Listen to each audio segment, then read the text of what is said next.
ফেরাউনের লাশের অবিকৃত অবস্থার ব্যাখ্যা সারা জীবন বিজ্ঞানের কাছে অজানা রহস্য হয়েই থেকে যাবে। এর ব্যাখ্যা কোনো দিনও কেউ দিতে পারবে না। 1981 সালে তৎকালীন ফরাসি প্রেসিডেন্ট ফ্রাঁসোয়া মিতেরা মমি করে রাখা ফেরাউনের লাশ পরীক্ষা নিরীক্ষা এবং গবেষণার জন্য তা ফ্রান্সে পাঠাতে মিশর সরকারের কাছে অনুরোধ করেন। ফেরাউনের লাশবাহী বিমান যখন ফ্রান্সের মাটিতে অবতরণ করে তখন দেশটির সরকার প্রধান এবং মন্ত্রী পরিষদ সহ অনেক উচ্চপদস্থ ফরাসি কর্মকর্তা লাশটিকে সম্বর্ধনা জানাতে বিমানবন্দরে উপস্থিত হন। মনে হচ্ছিল যেন ফেরাউন এখনো জীবিত রয়েছেন এবং তিনি ফ্রান্সের প্রকৃত শাসক। অভ্যর্থনা অনুষ্ঠানের পর ফেরাউনের লাশ ফ্রান্সের একটি বিশেষ সংরক্ষণাগারে নিয়ে যাওয়া হয়। দেশটির সেরা শল্যবিদ বা সার্জন এবং লাশ পরীক্ষায় বিশেষজ্ঞ এবং গবেষক এছাড়াও প্রত্নতাত্ত্বিকদেরকে সেখানে জড়ো করা হয়। ফেরাউনের মমি করা লাশ পরীক্ষা করা এবং এর অজানা রহস্যগুলো উদ্ঘাটনে ছিল এই পদক্ষেপের উদ্দেশ্য। ফেরাউনের লাশ সংক্রান্ত গবেষক টিমের প্রধান ছিলেন ডক্টর মরিস বুখাইলি। ফেরাউনের লাশ সংরক্ষণ অন্য গবেষকদের উদ্দেশ্য হলেও ডক্টর মরিস বুখাইলি নিজের ফেরাউনের মৃত্যু রহস্য উদ্ঘাটনে উদ্গ্রীব ছিলেন। সারা রাত ধরে তিনি গবেষণা চালান। কয়েক ঘন্টা গবেষণার পর ফেরাউনের লাশে তিনি লবণের কিছু অবশিষ্টাংশ খুঁজে পান। ফলে স্পষ্ট হয়ে যায় সাগরে ডুবেই ফেরাউনের মৃত্যু হয়েছে। মৃত্যুর পর তার লাশ সাগর থেকে উঠিয়ে এনে তারপর মমি করা হয়। কিন্তু ডক্টর মরিস বুখাইলির বিষয়ের মাত্রা ব্যাপক হয়ে উঠেছিল একটি বিশেষ প্রশ্নকে ঘিরে। এই লাশ কিভাবে অন্য লাশগুলোর চেয়ে বেশি মাত্রায় সংরক্ষিত বা অক্ষত রয়েছে?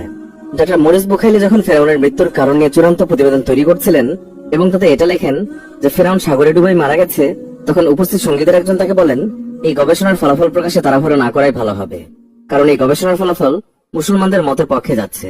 ডক্টর মরিস বুখাইলি তা নাকচ করে দেন, কারণ তার মতে এমন ফলাফলে উপনীত হওয়া অসম্ভব।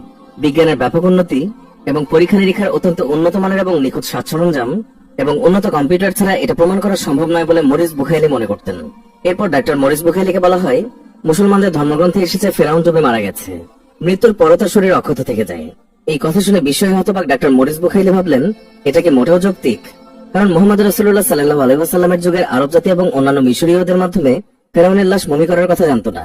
মরিস বুখাইলি সারা রাত ফেরাউনের লাশের দিকে চোখ রেখে ভাবতে লাগলেন কিভাবে কোরআন ডুবে যাওয়া ফেরাউনের লাশ উদ্ধারের কথা জানলো, অথচ খ্রিস্টানদের ধর্মগ্রন্থ বাইবেল এই গল্প বর্ণনার সময় ফেরাউনের লাশ উদ্ধার সম্পর্কে কিছুই বলেনি।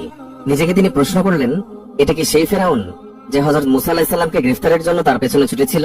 এখন থেকে প্রায় 1400 বছর আগে হযরত মুহাম্মদ সাল্লাল্লাহু আলাইহি ওয়াসাল্লাম তা জানতেন। এটা কি বিশ্বাস করা সম্ভব? অস্থির বুখাইলি সেই রাতে বাইবেল এবং তৌরাত পড়া শুরু করেন। তৌরাতের একটি অধ্যায় তিনি পড়ছিলেন, পানি ফিরে এসে ফেরাউন সহ তার পিছে পিছে আসা ঘোড়াগুলো ও তার সেনাদের সবাইকে গ্রাস করে, তাদের কেউই রক্ষা পায়নি। এই অংশটুকু পরে বিস্মিত হলেন বুখাইলি। কিছুদিন পর ফরাসি সরকার কাঁচের কফিনে করে ফেরাউনের মমি আবারও মিশরে ফেরত পাঠায়, কিন্তু বুখাইলির মাথা তখনও ফেরাউনের সম্পর্কে কোরআনের বক্তব্য নিয়ে বিভোর ছিল। তিনি ফেরাউনের লাশ রক্ষা পাওয়া সংক্রান্ত কোরআনের বক্তব্য সম্পর্কে সুনিশ্চিত হওয়ার জন্য মুসলিম দেশগুলো সফরের সিদ্ধান্ত নেন। ফরাসি সার্জন বুখাইলি সৌদি আরবের চিকিৎসা সংক্রান্ত এক সম্মেলনে ডুবে যাওয়া ফেরাউনের লাশ রক্ষা পাওয়া সম্পর্কে গবেষণালব্ধ নতুন তথ্য উল্লেখ করেন। ওই সম্মেলনে মানবদেহ বিশ্লেষক একজন মুসলিম উপস্থিত ছিলেন। এই অবস্থায় সেখানে একজন মুসলমান পবিত্র কোরআন খুলে সূরা ইউনূসের 92 নম্বর আয়াত তেলাওয়াত করলেন, যেখানে বলা হয়েছে অতএব আজকের জন্য রক্ষা করছি আমি তোমার দেহকে, যাতে তোমার পরবর্তীদের জন্য এটা একটা নিদর্শন হতে পারে। আর নিঃসন্দেহে বহু লোক আমার মহাশক্তির প্রতি লক্ষ্য করে না। বুখাইলি এই আয়াত শুনে সবার সামনে দাঁড়িয়ে যান এবং মুসলমান হওয়ার কথা এবং পবিত্র কোরআনের প্রতি বিশ্বাসী হওয়ার কথা ঘোষণা করলেন। পবিত্র কোরআনের সত্যতা এভাবে প্রকাশিত হতে দেখে অনেকের চোখ থেকে গড়িয়ে পড়ল অশ্রু এবং হৃদয়ে বলে পরিবর্তনের ঝড়। বুখাইলি বহু বছর ধরে তার গবেষণায় বিজ্ঞানের নতুন তথ্যগুলোর সাথে কোরআনের মিল অমিল খুঁজতে গিয়ে একটি অমিলও পাননি। ফলে কোরআনে কোনো ভুল না থাকার ব্যাপারে তার ঈমান কেবলই দৃঢ়তর হয়েছে। তিনি এইসব গবেষণার ফলাফল তুলে ধরেছেন কোরআন, তাওরাত, বাইবেল এবং বিজ্ঞান শীর্ষক বইয়ে। 1400 বছর আগেও কোরআন বিজ্ঞানের এত সূক্ষ্ম দিক এত নির্ভুল এবং নিখুঁতভাবে তুলে ধরায় তার সীমাহীন বিস্ময় বিধৃত হয়েছে এই বইয়ে। ফলে তা পশ্চিমা বিজ্ঞানীদের মধ্যে বিস্ময়ের ঝড় তুলেছে। বহু ভাষায় অনুদিত বইটি বেশ কয়েকবার ছাপাতে হয়েছে। অনেক অমুসলিম এই বই পড়ে পরবর্তীতে মুসলমান হয়েছেন।